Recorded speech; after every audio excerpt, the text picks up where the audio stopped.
Senhores servidores, bom dia. Eu vou fazer uma apresentação com relação ao plano de cargos, carreiras e vencimentos da Prefeitura do Guarujá. Meu nome é Carlos Oscar Agueiras Lopes, fui eu o coordenador do projeto e eu quero mostrar para vocês as partes principais que o projeto tem. A íntegra da lei ela está colocada na intranet para vocês poderem acompanhar, mas é importante vocês observarem um pouco os conteúdos que a gente acha importantes para que vocês possam perceber quais são as vantagens e desvantagens que o plano pode trazer. E, em princípio, só se tem vantagem, não tem nenhum tipo de desvantagem possível para o servidor.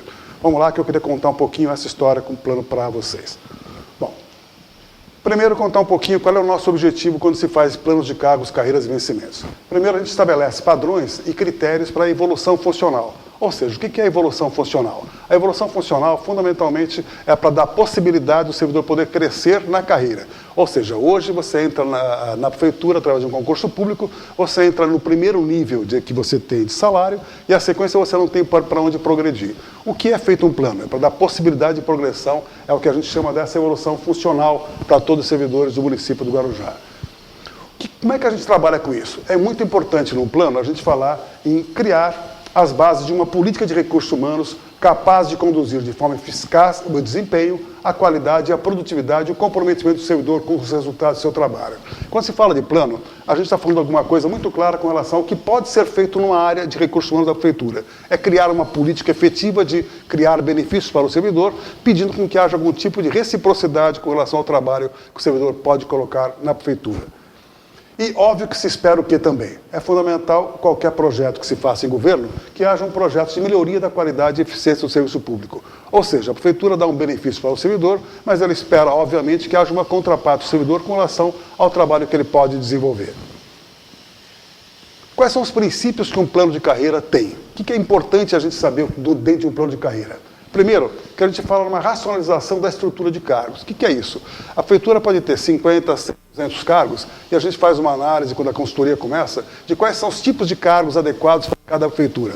Como é que isso é feito? Eu já vou contar um pouco dos trabalhos que a gente faz de entrevista. Mas é fundamental fazer uma racionalização. O que é adequado de cargo para a prefeitura ter no seu dia a dia? Qualquer projeto de plano, ele tem que se basear numa coisinha chamada legalidade e segurança jurídica. A gente não pode cometer nenhum tipo de irregularidade jurídica. É fundamental que o projeto tenha uma base sólida jurídica, porque a gente está falando em remuneração do servidor. E quando não fala de algum tipo de benefício, tem que ter um respaldo jurídico forte. Isso é uma coisa fundamental para a gente. Quando se fala em plano, se fala em reconhecimento e valorização do servidor pelos serviços prestados, pelo conhecimento adquirido e pelo desempenho profissional. O que é isso? Na verdade, a gente está tentando colocar o seguinte: o servidor que for um bom profissional, ele sempre tem que ser valorizado. Como é que ele pode ser valorizado? Ele vai ter um processo de avaliação e essa avaliação vai lhe permitir um crescimento numa carreira, tanto horizontal quanto vertical na administração. E é óbvio, né, quando se fala em plano, se fala em estímulo ao desenvolvimento profissional e à qualificação. O que se quer colocar com isso? Fundamentalmente o seguinte: não se pode imaginar hoje uma administração ou uma prefeitura que não tenha clareza de que o seu servidor precisa crescer, precisa se desenvolver para que ele possa prestar um bom serviço para a comunidade. Então é fundamental que se tenha algum estímulo, né, dado pela administração para que ele possa crescer e ele possa se qualificar. E, obviamente, ser remunerado por isso. Como é que a gente faz um plano? Agora é uma questão que é bem técnica, né? O que a gente mexe quando se trabalha com plano de carreira? Primeiro, a gente faz entrevistas com os secretários e dirigentes. Para que se fazem entrevistas? Elas são fundamentais para a gente saber quais são os cargos que existem na prefeitura, se está adequado ou não o quantitativo de cargos. Uma série de informações a gente pega com o próprio secretário. Se aquele cargo está adequado à política que a prefeitura está executando naquela área, naquela secretaria. É essa conversa com os secretários e dirigentes que a gente pega essa primeira informação. Outra questão fundamental, que eu já tinha colocado um pouco, a gente analisa toda a legislação vigente de pessoal, todas as leis, todos os decretos, todas as portarias e resoluções que falam de vida funcional, são todos eles analisados, para evitar justamente que a gente possa cometer algum erro jurídico e algum vício jurídico que a gente aproveita para corrigir nesse momento. Então essa avaliação é fundamental. A gente acaba analisando também todos os editais de concurso. Por quê? Porque a gente começa a identificar que alguns cargos tiveram escolaridades distintas em épocas distintas na administração. Então, a análise de edital ela é fundamental para complementar a informação da legalidade jurídica que a gente apresenta num projeto desse porte.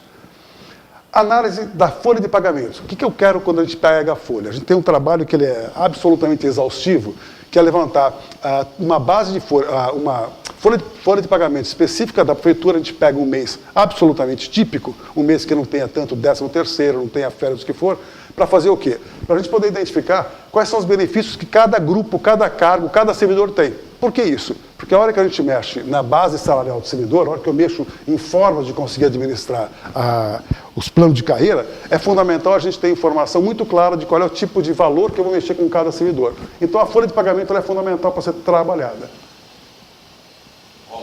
Eu voltei, né? Eu errei aqui, desculpe. Identificação da estrutura organizacional. O que a gente identifica na estrutura? A gente não faz uma análise da estrutura organizacional para se fazer um plano de cargos, carreiras e vencimentos. Mas a gente obtém informação para poder localizar se aquele cargo se ele está adequado àquele processo organizacional. Então, é uma nova informação que a gente trabalha. Ou seja, a gente faz a entrevista com os secretários, a gente faz a análise da legislação vigente, a gente faz uma análise dos editais de concurso, faz uma análise da folha de pagamento para localizar o que tem de benefício pago e faz uma análise da estrutura organizacional. São as primeiras bases de informações que a gente trabalha. Isso é fundamental para começar a pensar um plano de cargos, carreiras e vencimentos para servidores em qualquer prefeitura. Questões gerais. Quando a gente chegou na prefeitura do Guarujá, já existia um projeto feito de carreira para o magistério e um para a guarda municipal. Basicamente, a gente não entrou no mérito de fazer uma reanálise nesses planos, porque eles já tinham sido aprovados, já estavam contemplados na prefeitura. O que a gente acabou fazendo? Só alguns ajustes de nomenclatura e correção de alguns erros pontuais que a gente identificou de redação. Foram meros ajustes. A gente não fez nenhum tipo de alteração no conteúdo e todos os benefícios dessas leis foram mantidas. Por finalizar, não foram retirados nenhum dos benefícios que os servidores possuem na prefeitura. Isso para o quadro geral, para o magistério ou para a guarda. Nenhum benefício foi sendo trabalhado ou retirado para se poder fazer o plano. Todos eles permaneceram na prefeitura.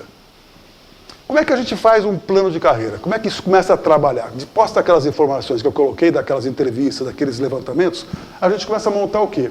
Um quadro de cargos. O que é esse quadro de cargos? Se vocês olharem no projeto de lei, vocês vão estar percebendo que a gente chama isso de um grande anexo 1. Né? Esse grande anexo, o que ele faz? Ele fundamentalmente dá as informações para efeito de concurso. O que ela dá de informação?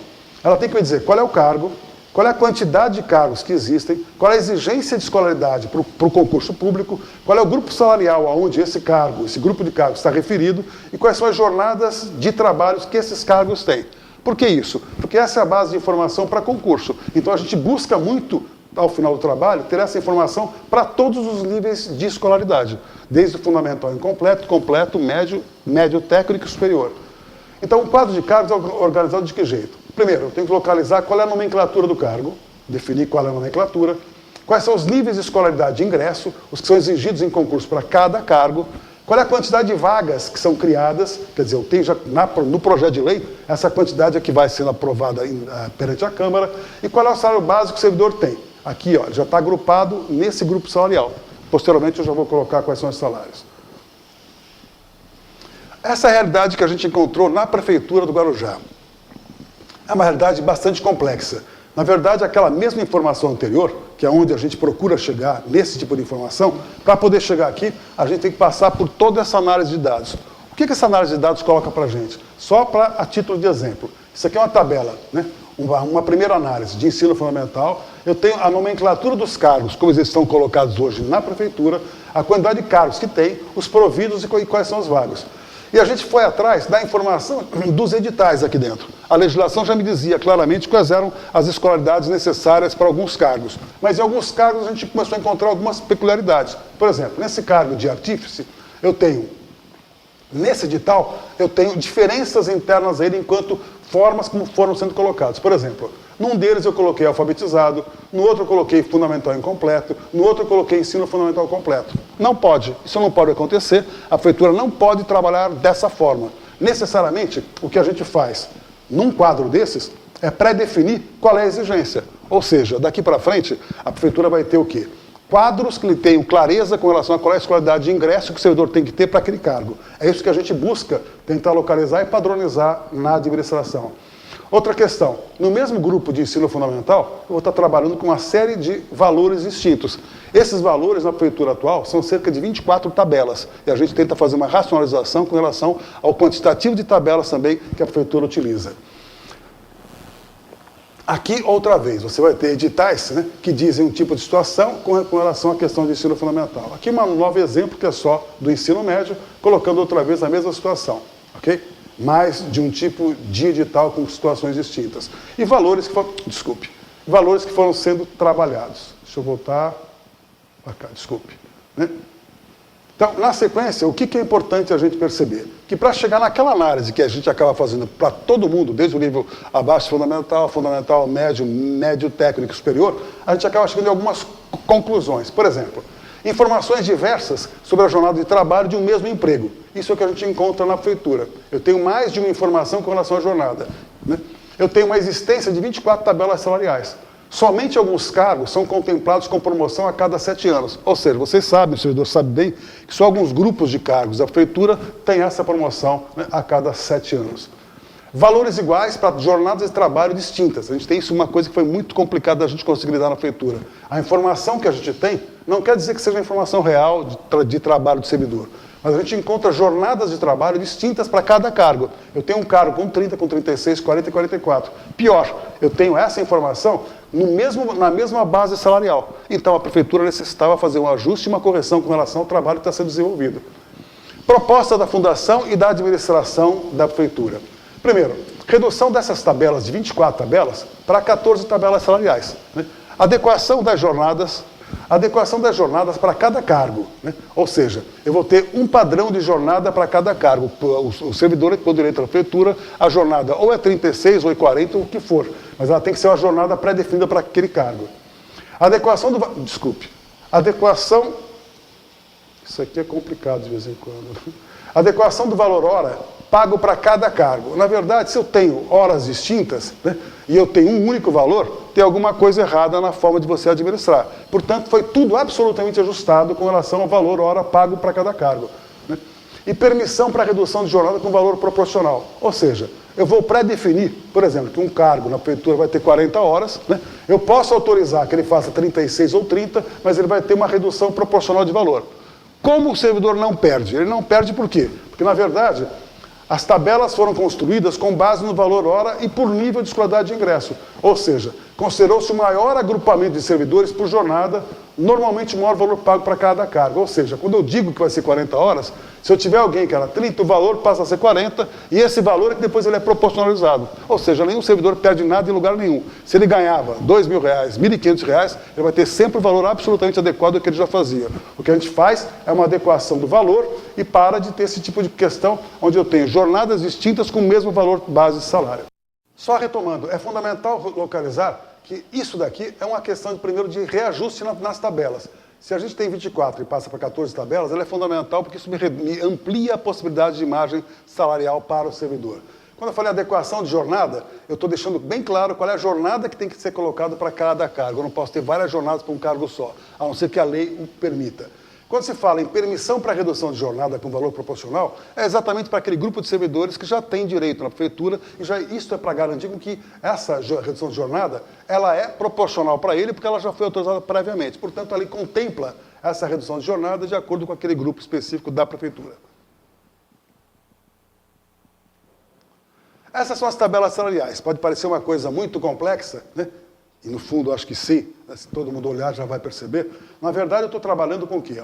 Estou dizendo que essa tabela do grupo 1, voltando para trás, aqui, só para localizar. Esse grupo salarial é esse grupo salarial que está aqui. Só para retomar. Cada tabela de salário, ela teve 6 tabelas de promoção horizontal e promoção por mérito e qualificação para cada um dos 14 níveis que está aqui dentro. Ou seja, o plano vocês vão encontrar 14 tabelas, de 1 a 14, numeradas na sequência, contendo o quê?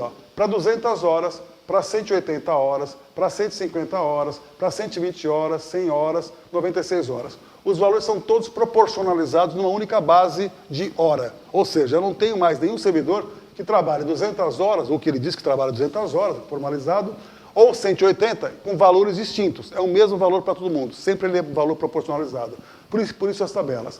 A questão da promoção, né, da promoção horizontal horizontal ou vertical, mais pela frente eu vou contar para vocês como é que ela é feita. Ela vai ter um exemplo específico de cada uma delas. Mas só para localizar que aqui dentro são 6 tabelas para cada uma dessas 14 tabelas salariais. Esse é um trabalho absolutamente exaustivo e uma situação bastante específica da Prefeitura do Guarujá. Critérios de escolaridade. Vocês vão ver nas tabelas que vão estar na lei que a gente sempre vai estar montando tabelas separando o quê? O ensino fundamental incompleto do ensino fundamental, por quê? Para evitar que alguém daqui em algum instante diga, não, eu quero para esse caso de agentes de serviços gerais que seja ensino fundamental completo. Acabou, né? Hoje eu tenho uma pré-definição do que é fundamental incompleto, do que é fundamental completo, o que é médio técnico, o que é médio superior. E eu tenho algumas possibilidades de tabelas salariais conforme cada grupo. Aqui dentro houve uma racionalidade no que a gente tentou colocar na prefeitura, para evitar que eu tivesse um cargo com menor tipo de qualificação, ganhando mais com que alguém tivesse maior qualificação. A racionalidade foi dentro do que foi possível, sem onerar demais o custo do projeto para a prefeitura. Então, daqui para frente, todas as tabelas elas vão trabalhar sempre com critério de escolaridade. Okay? Bom, cargos largos. Vocês vão ver que vai aparecer no plano a criação de alguns cargos que estão sendo colocados na administração. Por que existe um cargo largo? Cargo largo, na verdade, né, para que ele existe? Porque ele amplia a capacidade de gestão da administração nas atividades que são realizadas. Por exemplo, eu posso pegar hoje em dia um pedreiro, posso pegar um servente, posso pegar algum tipo de cargo que é mais operacional ou mais administrativo, e esse cargo largo amplia a capacidade de gestão da administração para o trabalho que é desenvolvido. Permite também a mobilidade do servidor pelas diferentes secretarias. Eu posso ter um servidor que não se deu bem na secretaria A, né, ele pede uma remoção para a secretaria B. Se o cargo é um cargo mais generalista, né, é muito fácil fazer a adaptação dele. Se é um cargo muito específico, por exemplo, um auxiliar de enfermagem, ele está vinculado à área da saúde, é um cargo específico. Mas um cargo mais largo, ele tem possibilidade de migrar de uma secretaria para outra. Ele faz a solicitação, a administração verifica se aquilo é adequado ou não e ela faz a migração devida. E reduz também os desvios de função no mesmo nível de escolaridade. Por que isso? A gente sabe que desvio de função é uma coisa que acontece em qualquer prefeitura. Ela é provocada pelo servidor ou é provocada pela administração ou por ambos, né?